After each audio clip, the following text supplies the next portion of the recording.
adapting it to fit with our other policies. I think this is the right move. I have a couple detailed items, and I don't know whether they need motions, but they're just some little things. So just like one comment, I like in sections 4.5, 6, and 7, which are about the rights of different parties. I really like the reference to informal and formal intervention, because I think that's how we try to do things, and I think that's great. The details I have is, I have 3, I guess. So section 4.8, which is about the investigator. What page are you on, Director Vaughn? So that's on page 97 of the, so that's on page 97 of the 45 of 64 of the report, 97 in our PDF. So that's section 4.8, the investigator. So it lists a bunch of things for the investigator, and I was just maybe I'll frame it as a question. It says prepare a written report, and preceding the written report, it says recommend a mediation process where appropriate, but it doesn't say anywhere in there to make recommendations. So I was wondering if there should be a separate item or even part of the written report. For example, G could say prepare a written report which includes recommendations where appropriate. So it's really making it clear the investigator is being asked not just to write a report, but to make recommendations that the investigator believes is appropriate. So that's one item. There's a couple more minor ones, but the next, so actually I'm just going to limit it to these 3. So the next one is 6.1, which is on page 47 of 64. 6.1b, which is in the case of an officer or employee, any administrative change that is appropriate, and then it says i.e. job site or position transfer, no contact. So I guess two minor things, and I know it's a bit quibbling, but I think when I looked at the and this issue is in the original template, I think the IE should be an EG. Those are examples of things that could happen, and there is a missing comma after transfer, so it should be job site or position transfer, comma, no contact for a period of time, comma. That's very minor, but and the last one is on page 48, which is sections. Well, it's actually all of section 8, and there was a revision to how the template looked, which was fine, but sections 8.1 and 8 to 8.3 list the elements of a party who is acting in good faith. So someone, to be free from having reprisals. So they make a complaint, they should be free, identify or oppose a practice, implement or participate in investigation. 8.4 and 8.5 are different. They're actually consequences of that. And so in the template, I think was a bit awkward because it had a kind of weird phrase in the middle. It was a bit hard to follow. So I can understand the changes, but I think this also doesn't quite follow, because the main paragraph says who in good faith, and then 8.4 and 8.5 don't follow from that. So what maybe I would suggest as one option to deal with it would be that 8.1 to 8.3 could be in a single section, because they're really subsections. So the paragraph at the start, violations to this policy, that could be 8.1, and then what is currently 8.1 to 8.3 could be A, B, and C, or something like that. So then it would be violations include, and then people who act in good faith, A, B, and C, and then what is currently 8.4 and 8.5 would follow as the kind of consequences for people. So I don't know if I'm being clear there for our corporate officer, if that makes any sense. So I'm happy to, I think it's great. I think this is a really timely and useful thing. I just wanted to point out those minor things to make it as good as it can be. Okay, well thought out suggestions. Thank you. CAO. Thank you, Director Vaughn, through the chair. Yes, I would just suggest referring this back to staff to include those changes, and then we could bring it to the board with those changes included for adoption, if that was just desired. Okay, so that would be would that be an amending motion then, or should I just move to refer it back to staff? Refer it back to staff with the changes outlined by Director Vaughn. Okay, maybe I'll do that, but maybe I want to be polite and let the other board members have their comments first. Okay, thank you very much. I had Director Gisborne, I think you were next. Yes, thank you. Okay, okay. I like this policy, but I do have some concerns, and I'm wondering if I got some questions and maybe they can be answered. I'm wondering, could this policy potentially be weaponized by the majority to prevent the minority from calling out the privilege held by the majority? Because quite often when the discussions of race or systemic racism or these kind of things are brought forward, sometimes the minority are having to call out what the majority aren't aware of. They don't see it because that's the impacts of privilege. So that's my first question is, could this policy actually be weaponized against the minority for, say, calling these issues out in, and I'm referring not to necessarily our staff, more so board or elected officials. That's my first question. Thank you, Chair. Yeah. Thank you, Chair. That question sounds like a question for the committee, not a question that staff could answer. Right. If anyone wishes to respond to that question, seeing no hands, did you have a follow-up question, Director Gisborne? Yeah, because that's one of my main concerns is sometimes we bring in policies that make it very difficult for elected officials to talk about racism and racial discrimination. And as a result, sometimes it can have the opposite effect of what we actually intend. And that's where I do have some concern about what are the unintended consequences. There's the old saying, the road to hell is paved with good intention. So the other question I have, and I guess this one is for the Assembly, is if we move forward with the anti-racism policy, does that mean members of the board will be allowed to discuss, things like exclusionary zoning or, inadvertent segregation effects that may be existing in our policies, and then, because if we don't address them, then how do we fix them? That's kind of what I'm talking about here. Thank you, Chair. Well, land use is an issue for the planning committee, and as such would be considered by that committee. This is quite a different matter for consideration by the whole board. So I don't see one as being impacting the other, and that is my take on that. All right, we have two other speakers on the speakers list. I have Director Brander next, and then Director Doe. No, you're not on the speakers list. Okay, Director Doe. Okay, just get back to where I was searching through all the many pages of stuff that we have here. My question is about some language that's inserted, and on page 4 of the report, it talks about language that staff has inserted into the Lidstone and Company report.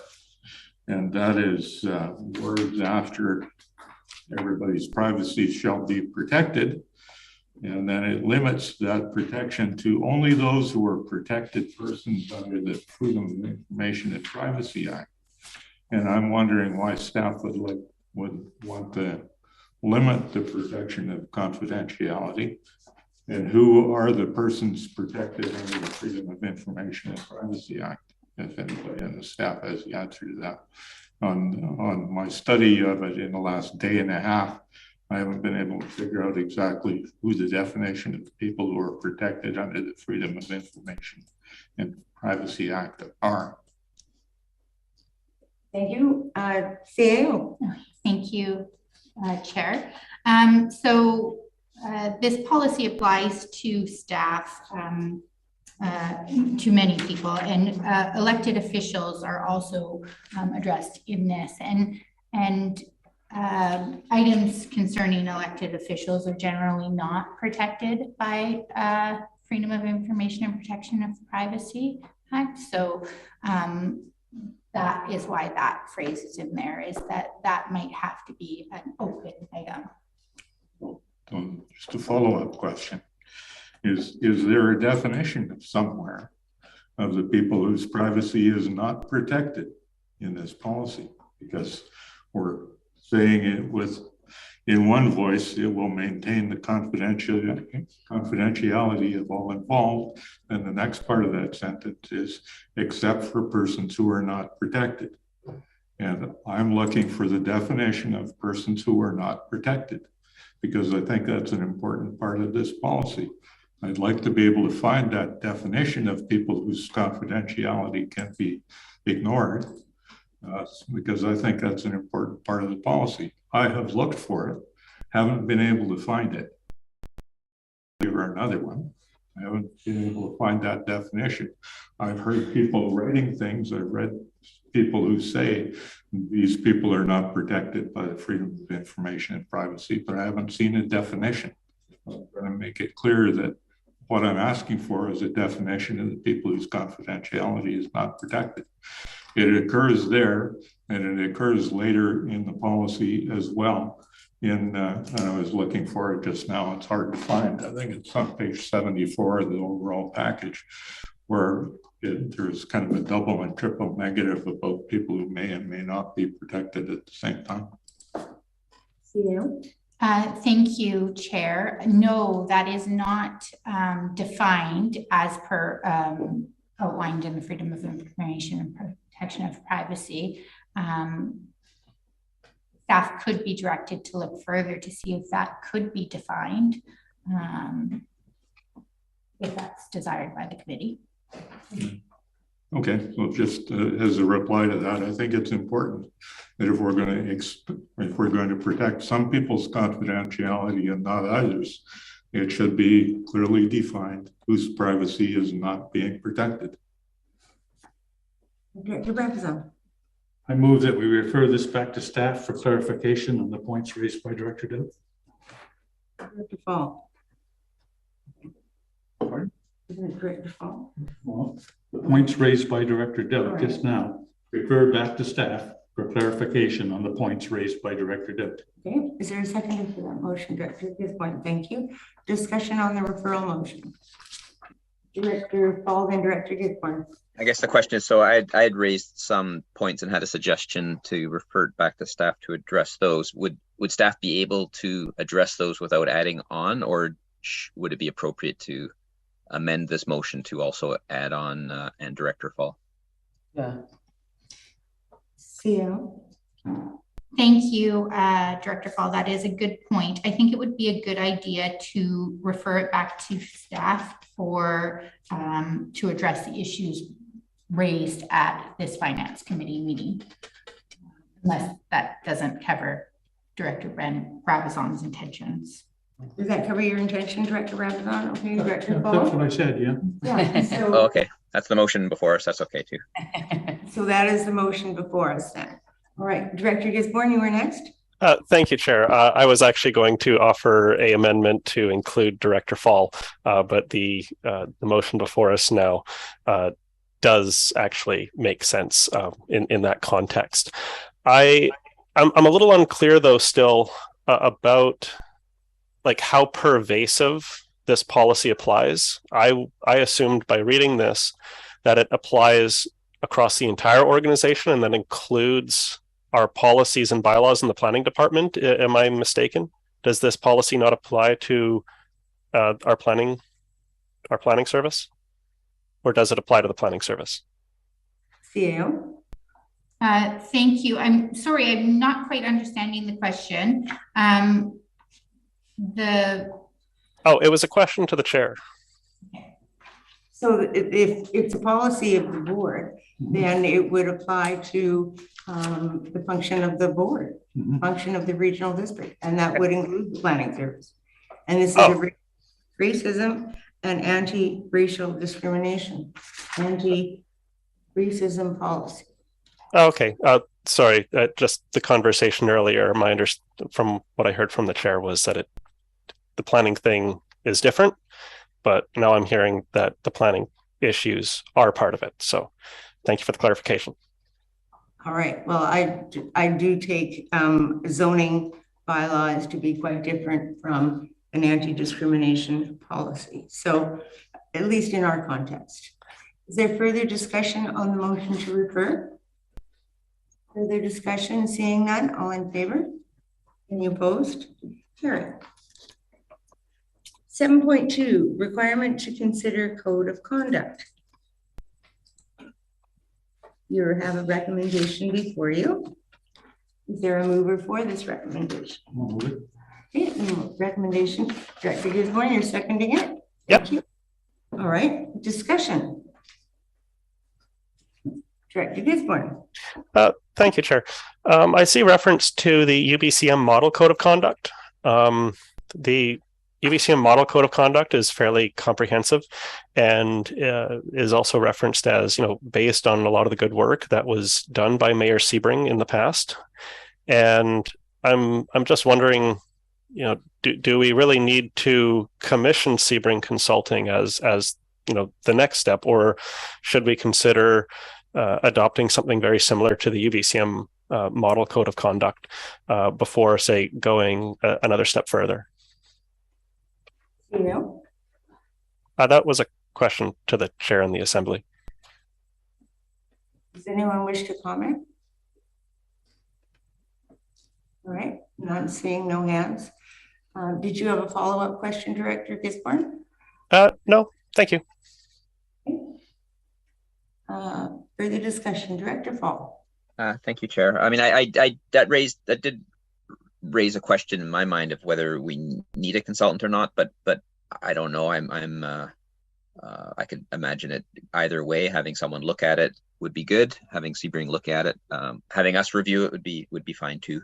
Or I should say the next board after the election. And I just wanted to make a comment that I really think it's good to see that we were ahead of the curve of Bill 26 by coming up with a code of conduct and going through that process before the province made it a requirement. So it's good to see, and I think reviewing it's a good idea. Thank you. Further discussion, Director Brander. Thanks, Chair. I do see the value in having a consultant come in and kind of fine tune our code of conduct with us. So I'm in favor of this. This is also just going to be put on next year's plan. So on budget time, if we decide we don't want to do it, or well, not us, the next board, sorry, decides they won't want to do it, they can take it off at that point. So fair enough. I have to admit, when I read the report at first, I was concerned too about having a consultant come in. Why do we need a consultant? We just did the code of conduct not very long ago within the life of this term. But I understand the compelling arguments for going ahead with this, and yeah, I support it. So anything further? Seeing that, all in favor? Any opposed? Carried unanimous. All right, now we are on to 7.3, asset management strategy. And we have a recommendation that we endorse the strategy. Director Leishman moved it, seconded by Director Gisborne. Discussion. All right, I'm seeing no hands. Director Paul. Thank you, Chair. I just have a question through the chair, if I might, for Ms. Schumacher. So the last asset management strategy, 2019 to 2021, and then this one's a little bit longer, 2023 to 2027. Do they just dovetail together? Is this essentially, for what I understand, is to carry on and then and then the poster, it looks very nice, by the way, but basically more and more refined as we go. We get down to the details, from strategies to frameworks to lists and details and plans and service levels and so on. Is that more or less correct? And are we, I guess, sort of second part of that is, are we more or less on track with where we thought we would be when we started this a few years ago? Thank you. Should we comment? Oh, Nancy, you're there. Thank you. Thank you. Yep. Through the chair. So essentially, when we created sort of the 10-page 2019 to 2021 asset management strategy, it was pretty comprehensive. We had 4 major goals and 32 sort of separate action items. And I think we've really tried to just streamline it down now. We've been doing this for a while. We've been kind of settling in, and we've made a lot of progress with a bunch of those action items, but we've tried to sort of you know, really just pinpoint very specifically what we want to focus on instead of it being so huge and so broad. So, you know, I think the first,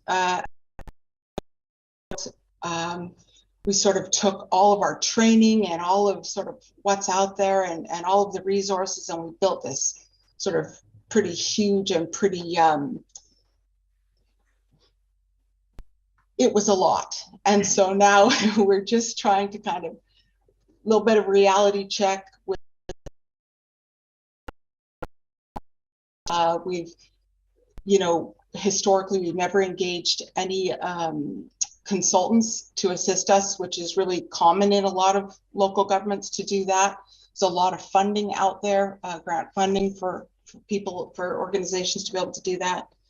So yeah, this one, we're just sort of saying reality, this is what we want to focus on. And we think that the focus that we have for those 5 years is actually really going to move the program in the direction that we, you know, that was sort of established in the first strategy as well. So.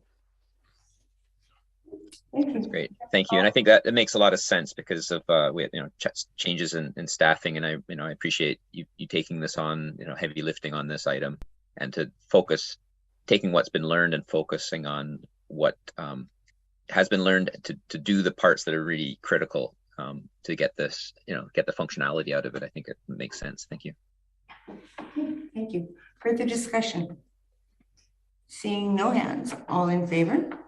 Any opposed? Carried unanimous. All right, we're on to 7.4, the dissemination of mapping data and orthophotos. What is your pleasure? Okay. Part one. Part one. Okay, and so it is divided in 3. So part 1 has been moved. Second. And seconded. Thank you. Discussion. Director Brander. Thanks, Chair. This comment applies to all 3 of the motions in this item, as that in the spirit of working together, I'm in favor of it. It seems like a very neighborly thing to do. So. Thank you. Any further discussion? Director Gisborne. Thank you, Chair. My comment also applies to all 3. Every time there's a request from a local entity to gain access to our ortho data, I would perceive it costs administrative time, not just for the regional district, but also the entity filing the request. I prefer the open data policy that was mentioned, that is used by other local governments, as I think it could save time and resources for everyone involved in the future. So when we deal with items 1, 2, and 3, I have a motion to put forward before the Assembly, and I will paste it and post it in the chat. But I am in favor of this recommendation. Thank you, Chair. Thank you. Any further discussion on the first recommendation? Seeing no hands, all in favor? Any opposed? Carried. Second recommendation. Director Brabazon, Director Leishman. Thank you. Discussion. Seeing no hands, we will vote. All in favor? Any opposed? Carried unanimous. Thanks, Chair. And the third. This comment applies to all 3 of the motions in this. Director Leishman. Okay. Discussion. Seeing no hands, all in favor? Any opposed? Carried. Thank you. Director Gisborne, you had a 4th recommendation? Yes, I've posted it in the chat, and I will read it out. And if I get anything wrong, hopefully someone can help correct me. I move that the committee recommend the board direct staff to bring forward a draft open data sharing policy for future consideration. All right. Is there a seconder for that recommendation? Director Leishman. Thank you. Director, discussion. Director Gisborne. Thank you. I believe I made the comment earlier that you know, if we're having different entities coming and asking for this data and we got to have board resolutions, I think it would just be a good time saver for us to have a policy like other municipalities and regional districts have, and then we can just share that data and save everyone's time involved. So I like this resolution. Thank you. No further comments at this time. Okay, and actually I support this recommendation. I'd like to see the mapping be available to the public if they want it. And I don't know if the open data policy would enable that to happen. Ms. Meister, can you answer that? Yeah, essentially, through the chair, these other local governments that I mentioned, and there were just 3 of a few that I sort of found online, but they essentially just create a portal on their website where anyone can go onto their website and download whatever layers they want. So their street maps or their park layer or their sign layer or whatever sort of mapping layer that they're interested in. And the understanding is essentially that we're the authoritative source for that data. And so why not provide it to the public so that their use of the data, is authoritative as well. So that's sort of the intent. So we can bring forward for sure. I'm not sure that necessarily a policy is required, but I appreciate this language that essentially, it's just direction from the board to establish the portal and to release our, and our Orthophotos, they come at a cost, and any of our other mapping layers onto that portal. Thank you. Just as a follow-up comment, yeah, I think that's a really good idea, and I'd like to see that happen. Director Duff, you're next. I guess what we're doing is we're asking the board to ask staff to come back with a report on open data sharing. And it's probably a good idea. And I assume their report will take into account any rights limitations that come along with data we've purchased from somebody else. Because I think it's not uncommon for people who sell data, like mapping data, to things like the Qathet Regional District to say, this is for your use only and not for the use of others. And if you provide it with others, you will have to pay us a certain number of dollars. So I would hope that the report that staff brings back would expose any costs that sharing that data might expose the regional district to. Ms. Spencer, would that be included in that report? Yes, thank you. Through the chair, essentially, we would not disseminate through a portal any mapping layers that were not built in-house by the regional district staff or paid for by the regional district. So we would have our Orthophotos. There are only so many layers that we actually generate in-house, and that's all that we would put on there. We would not disseminate any layers that came from the province or anything else. And the portal could essentially say, if you download this data, essentially you are using it under these specific terms, similar to what the province has. And they're very simple terms, and we can put those together. Okay, thank you. Director Brender. Thanks, Chair. I guess I'm a little bit confused at this point. We've discussed a policy, we've discussed a report, and we've discussed a portal.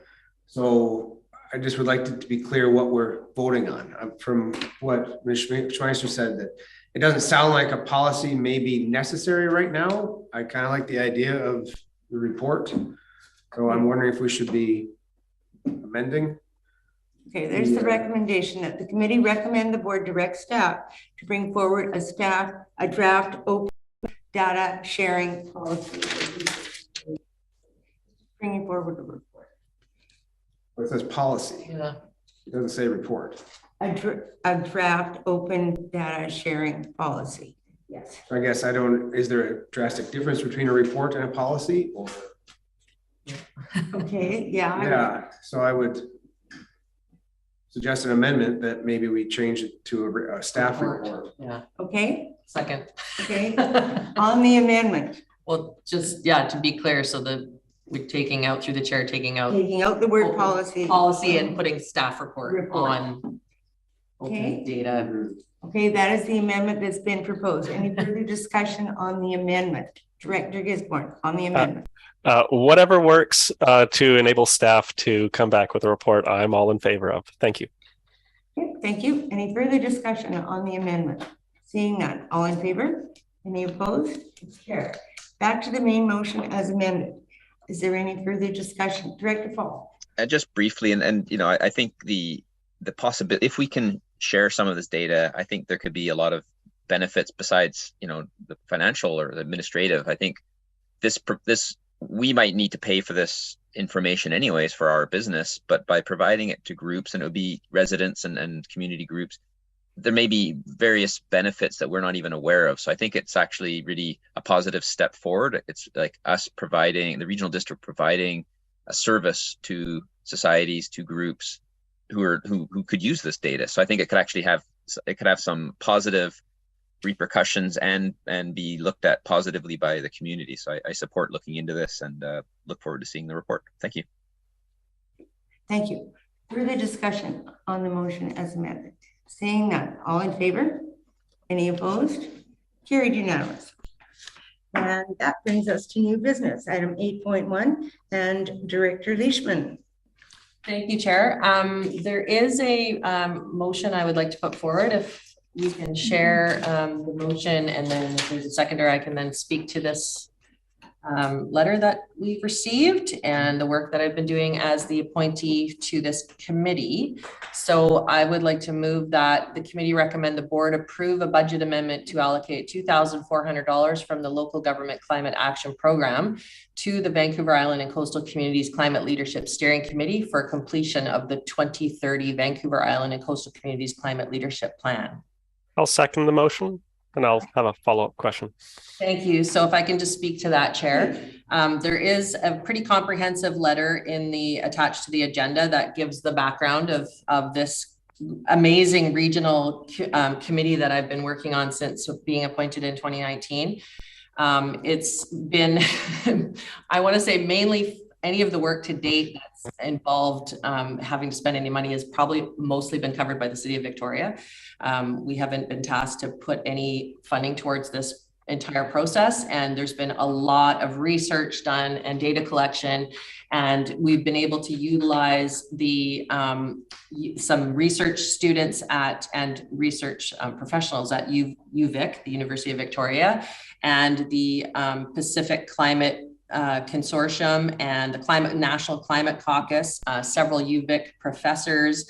It's been a really amazing process, and now there have been several summits held as well to gather information from local governments. There have been staff from all the different local governments have been reached out to fill out survey questions on the number one concerns in our communities. So we've participated in those surveys.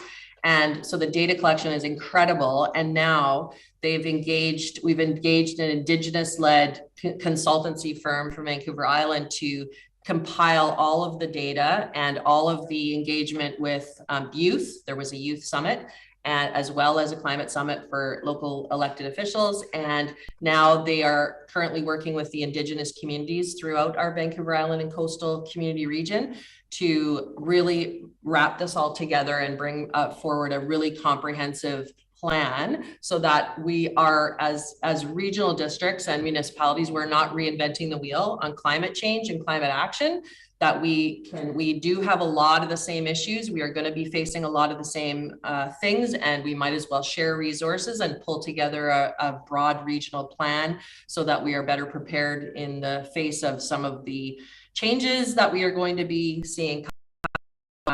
It's a population-based request, which is $2,400, which is 0.175 per person in the region. So it's not an onerous amount of money. That amount will go towards funding the final report, which will hopefully come out.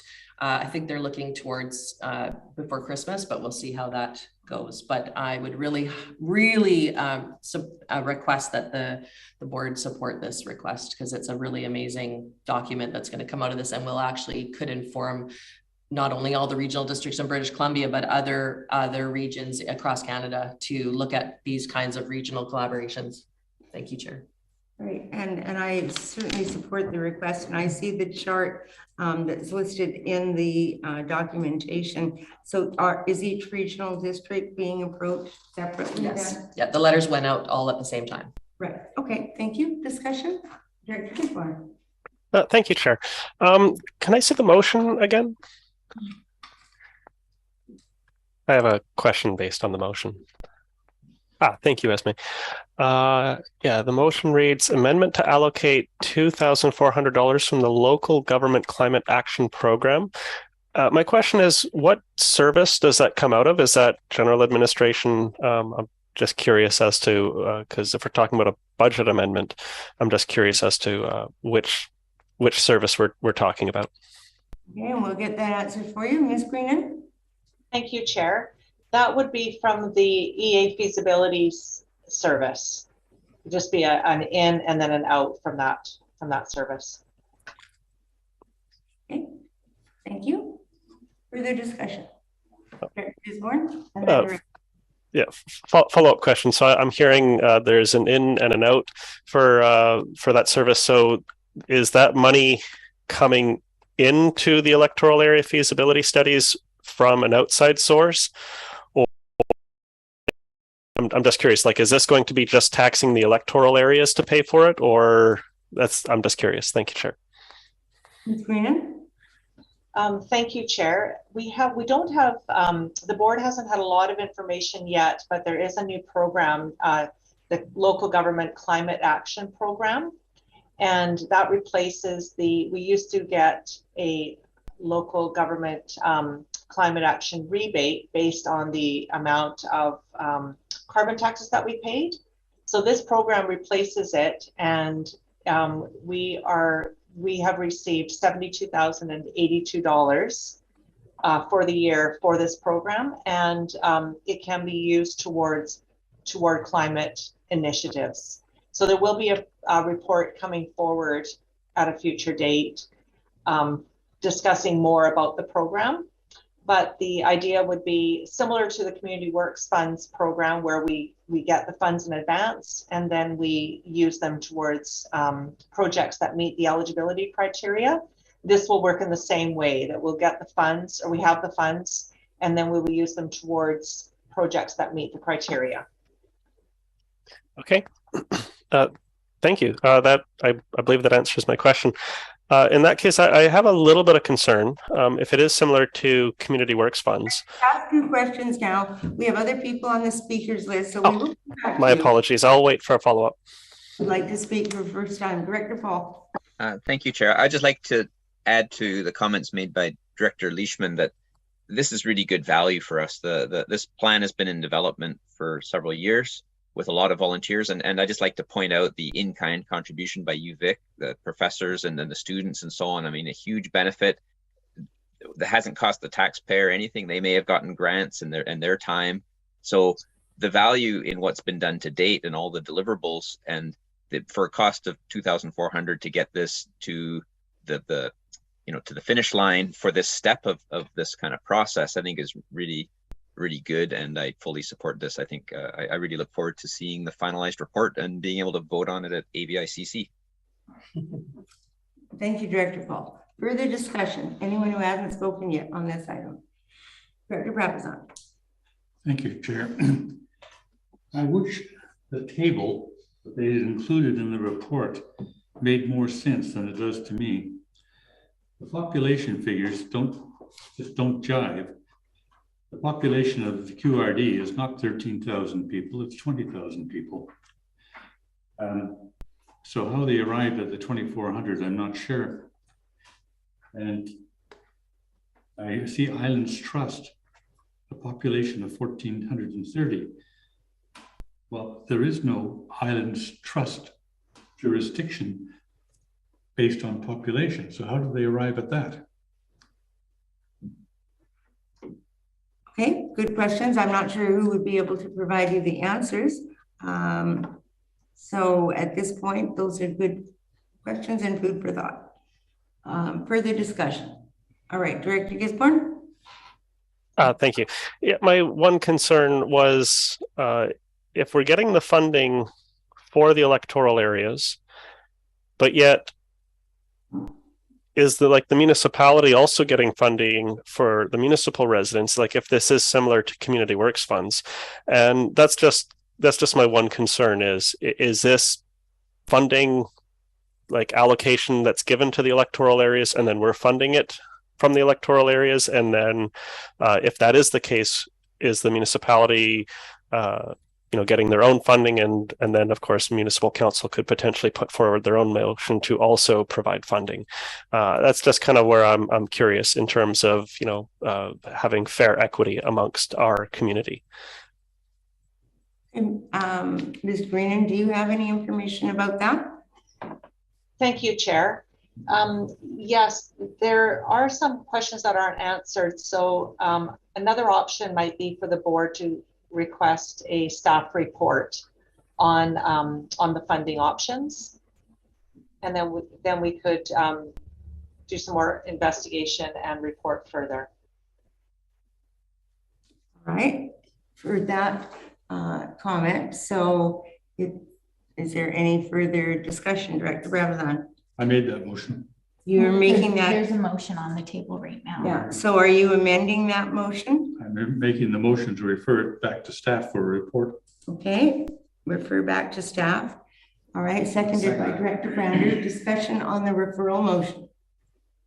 Discussion on the referral motion. Seeing no hands, all in favor of the referral? Any opposed? Director Paul is opposed. Thank you. So now that concludes new business question period. Thank you, Chair. I don't have any questions this afternoon. Great. Thank you, Mr. Galinsky. There is an in-camera session proposed. Would someone like to read the recommendation?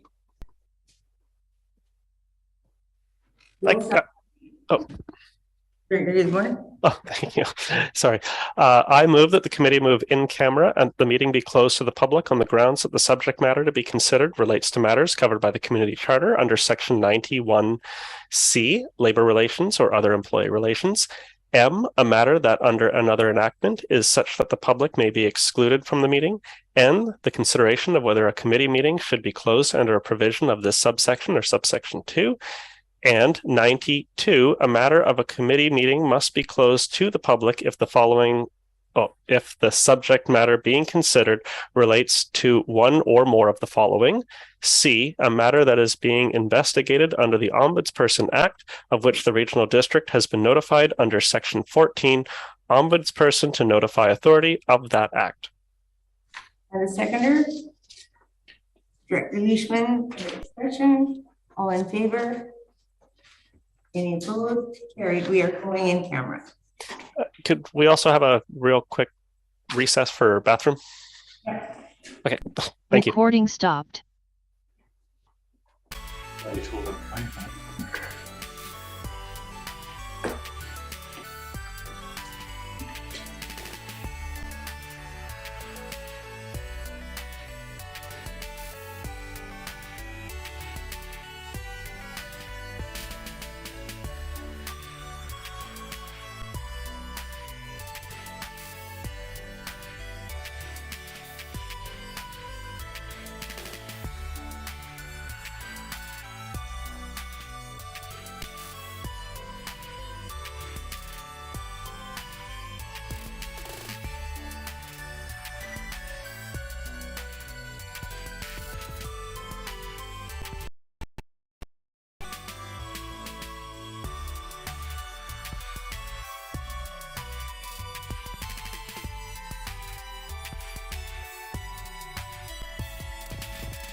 Roger should be. Okay, we're back at Committee of the Whole. We have no rise and report, and so our meeting is adjourned. Thank you very much. Have a good night, everyone. Good night. See you next week. Hey, everyone. Thanks. Have a good time, Magda. Yes, thanks. I hope it stays that way.